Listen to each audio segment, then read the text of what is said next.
Rule number 7, Alpha Handbook. Don't bite off more than you can chew. If anything, my encounters with Cutler and Graves had taught me I had hard limits, places I couldn't go no matter how much I craved it. I was an addict to pain masquerading as pleasure. The lines so blurred I risked everything to satisfy either one. They'd broken me. The love of a shepherd mix had repaired me just enough to function as if I was still whole, filling the crack with precious metal and restoring honor and purpose to a vessel another might have thrown away. I'd never gotten to tell him how much that meant to me. I motioned for Cutler to get off his knees, but he resisted, his face set in stone. Sighing in exasperation, I said, "Fine, whatever suits." I leaned forward and husked, "The truth, Cutler. Tell me the truth, and then we'll see." He sat back onto his heels, obviously in pain from having his shoulders, arms, wrists, and hands immobilized for so long.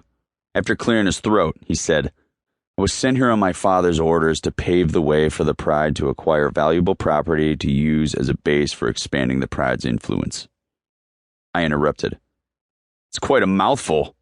Tell me, why here? Why now?" His shoulders twitched in a mock shrug.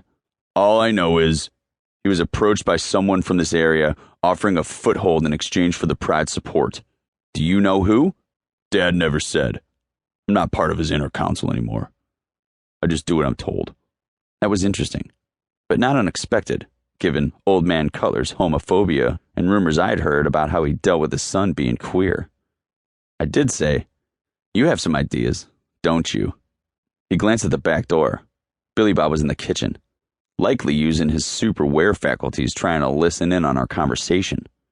I took it down a notch, speaking low, for his ears only.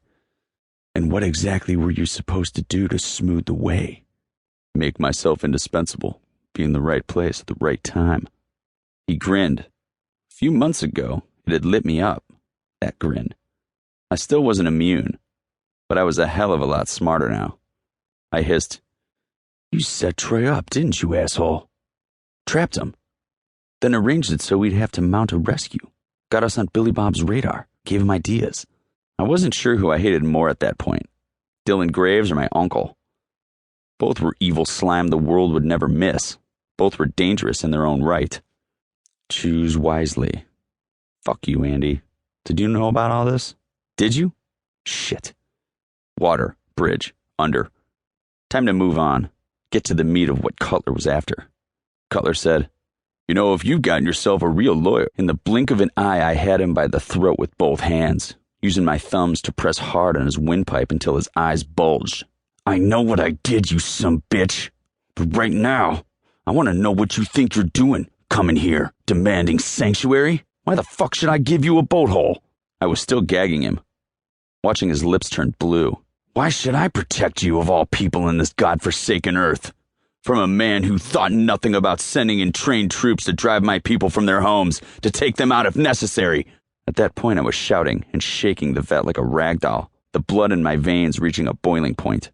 Inside I was bellowing my hate, my desperation, my despair over how he'd revealed something I'd never wanted to claim as my own. He'd laid the groundwork for Graves to pitch me over the precipice, to surgically remove the coy wolf from his sheltered existence and kick him into the light of responsibility, whether or not he was prepared to accept his new destiny.